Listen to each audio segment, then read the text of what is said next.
20-second pause to let all the voices and sounds and everything sit down.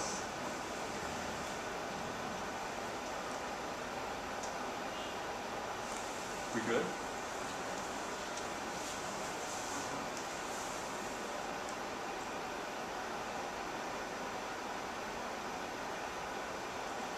So what more than anything else do you feel was the biggest external influence when it came to Ahmed Pervez's style and maybe the subject that he very often continuously sort of painted? I think the influences were both external and internal. The internal was his personality. He was gregarious, lively, exuberant kind of personality. Very boisterous and temperamental, and that is the kind of work that he did, and that comes through in his work. And of course, external forces were, he was extensively traveled person. He had lived in the UK. He was a self-taught artist who studied under his uncle, who was a fairly established painter in Lahore. And then he traveled to UK, where he interacted with, at the same time, others like Shamsa were also there, and other artists. Ali Imam was also there in London at that time, and they visited a lot of galleries and saw the art scene and exhibited themselves. He had the honor to be exhibited at the Commonwealth Institute there and at the Oxford Art Museum. And then he later on traveled to New York, where he lived. By the way, he never wanted to go to Paris and exhibit his work because for some reason he was not given a scholarship to one of their leading art schools. So Ahmed Pervez was one of those guys that he had intense likes and great dislikes, so I think his work is really influenced by this entire experience of his life. And he was a highly intuitive artist, and a lot of his work seems to come from some internal space, almost like a spontaneous burst of energy and color. So I think that's what Ahmed Pervez was, and his work was informed by this. What would you say are the first few words that come to mind when you see his work? What makes an Ahmed Pervez piece distinct from any other Pakistani artist, in your opinion? Well, his earlier works are pretty, kind of traditional, figurative landscape. But his later works from the 60s onward, one would say, the one word that comes to one's mind is movement. It's always a burst of energy. The way he uses color and form, and then kind of uses them for this optical illusion of movement on the canvas, to the two-dimensional surface, because all his life he remained a painter. To my knowledge, he never did anything else but engage with the two-dimensional surface. But then the kind of planes that he created on the two-dimensional surface through color, either was always indicating movement, a shift, and a kind of motion within the surface or on the surface. So that's what Ahmed Pervez did, as I said, he was an intuitive artist. So the aesthetic problem, I think he said himself, was how to use color to create an optical effect of energy, of a burst of energy on the canvas. In fact, one of the things that Ahmed Pervez's work is best known for, and one of his abilities is this ability to use such an extensive color palette. A very unconventional one too, maybe perhaps for the time as well. What do you think the major influences were when it came to him using such a extensive color palette? I think it was his observation of natural forms like nature and other objects or things around him, because he then assimilated it according to his own sensibility and then created a new language of form. And if you see his earlier works, they are more pastels, but then at the end of his life in the 70s, because he died at the end of the 70s, it's more intense. The contrast it was always a high contrast. It's like he's using black backgrounds with almost like primary colors on it. But his earlier works are more subdued, like he uses this very greens, blue greens and oranges and other colors. I just feel that he never replicated the palette of nature directly. He always intervened. There's a great deal of intervention and interpretation of that color palette. And I would also add that his color palette is very complex. His reading of color, I think, is masterly. If you look at all the artists, we've had some very interesting colorists in Pakistan, but Ahmed Pervez really is on top of that list. Because when you look at the work, it quite often reminds you of how intuitively he could put color to a kind of the best use. Because quite often now artists are taught how to use color scientifically to get certain effects, optical effects. But with Ahmed Pervez, it came naturally. And the way he fragmented the form in his later works, almost as if everything is falling apart and becoming fragmented.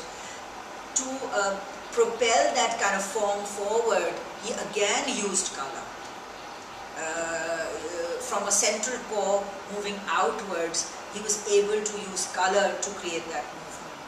So I think Ahmed Pervez is really a master at using color. Having just said that, I mean, I guess it might be tough to answer, but who would you say out of our current group of Pakistani artists that are still around, who would you say manages to do as good a job or comes closest to Ahmed Pervez when it comes to this use of a wide variety of colors and a complex color palette? Anwar Shafi. I was thinking about this question and I felt the one person, there are a lot of others who are using color quite effectively, but Anwar Shafi is, because he's a formal artist, he uses color, or color dominates his work, and it becomes a very important part of his language. He's one person who uses color with a great deal of success and very sensitively.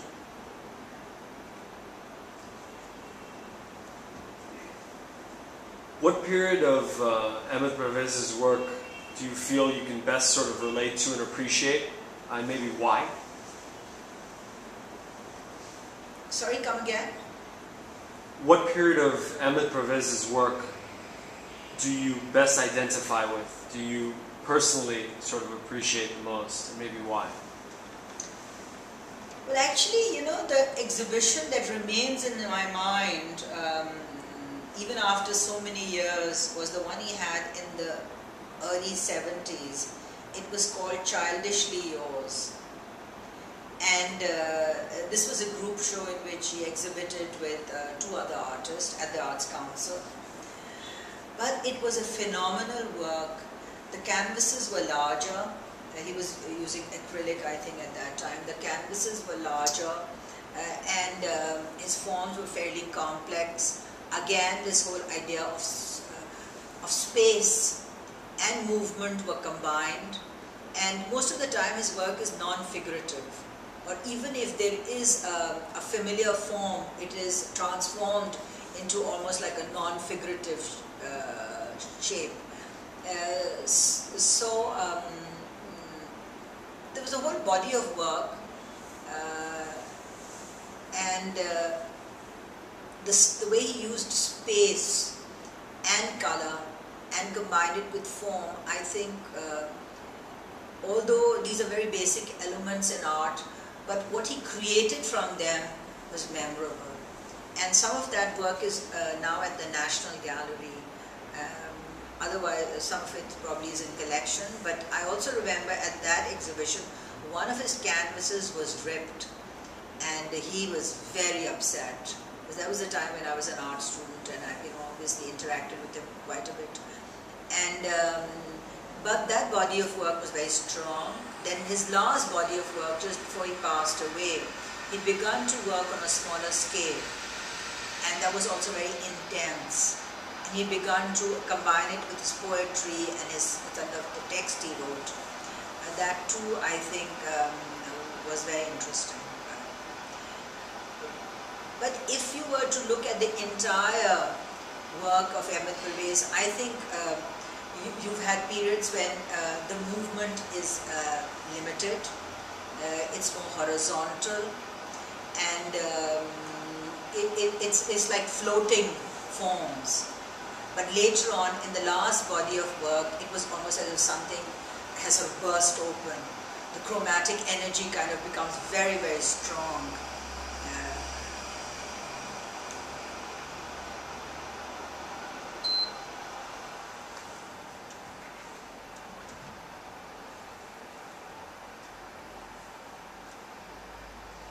So what would you say is Ahmed Pervez's greatest contribution to Pakistani art, whether it's stylistically or from an art theory practice point of view? What we're really trying to get at is, what is Ahmed Pervez's legacy? I think Ahmed Pervez's legacy is that he was a successful modernist who crafted his own vocabulary and looked at the whole idea of non-figurative language in art, and as we discussed, look at made color its important component.